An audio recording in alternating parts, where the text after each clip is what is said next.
right. This is a good one. This is going to be one of our clips. So start clip. Okay. All right.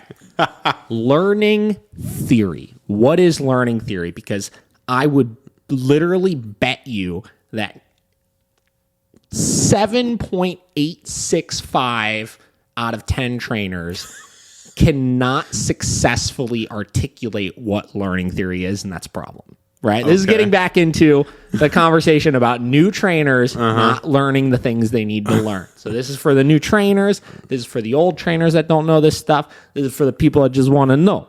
Yeah. The people that want to know. The 7.685. The 7.685. All right. Learning theory is positive reinforcement, negative reinforcement, positive punishment, negative punishment.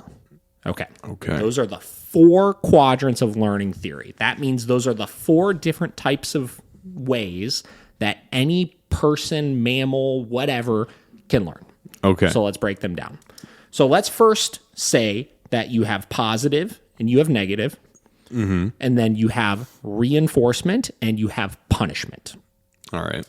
Positive means that you are always adding something to the equation, right? So whatever you are doing, you are adding something, right?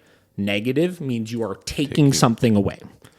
Reinforcement means you are increasing the likelihood of a behavior. Punishment means you are decreasing the likelihood of a behavior. So now let's start combining. What is positive reinforcement, Josh?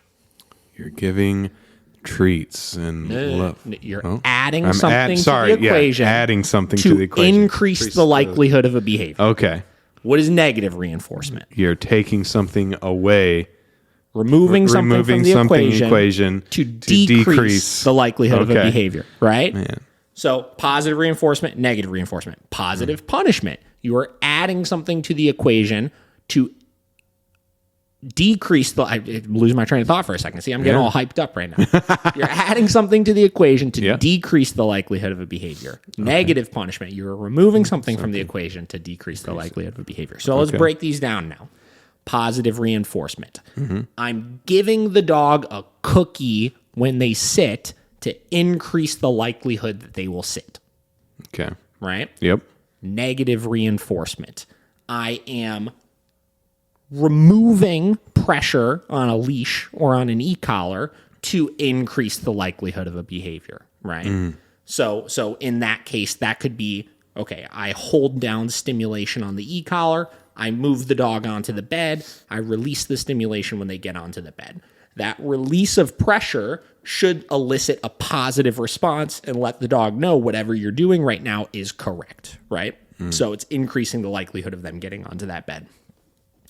Positive punishment. The dog jumps on me. I give a high-level correction on the e-collar and tap the button one time, and the dog gets off, right? So I'm adding a correction to decrease the likelihood of the jumping. They learn when they jump, something bad happens. You touch the stove, it burns you, you realize, ouch, I don't like that. Yeah. Negative punishment. This is the one that people don't typically understand very well, right? Okay. You're removing something from the equation to decrease the likelihood of a behavior. So say I'm doing food training with a dog, right? I'm giving them treats for sitting. Dog jumps on me. I stop giving them treats, right? Okay. I'm removing something from the equation so that they realize that jumping on me is no longer getting me rewarded, right? So it decreases the likelihood of that. Then they sit back down. I start giving them treats again, right? So understanding all of these things is the first step, because this has nothing to do with the e-collar, because you could just apply the e-collar to any number of these different ways. 2 of them specifically we'll address in a minute here. But you have to understand the learning theory of anything that you're doing with dogs. You could do it with a leash, right? I apply pressure on the leash, dog sits down, I release pressure. I'm using negative reinforcement in order to increase the likelihood of the sitting, right? Dog jumps on you. I tell them no, I pop the leash really hard, right? I used positive punishment in order to decrease the likelihood of the jumping, right? Again, dog sits down, I tell them good and give them a treat. I'm using positive reinforcement in order to increase the likelihood of the sitting, right? Dog jumps on me, I take the treats away, they sit back down, I give it back to them. I'm using the removal of the food to decrease the likelihood of the jumping, right? So anything you're doing, you have to fit into those categories. So now we'll implement the e-collar use into those things. Catch my breath.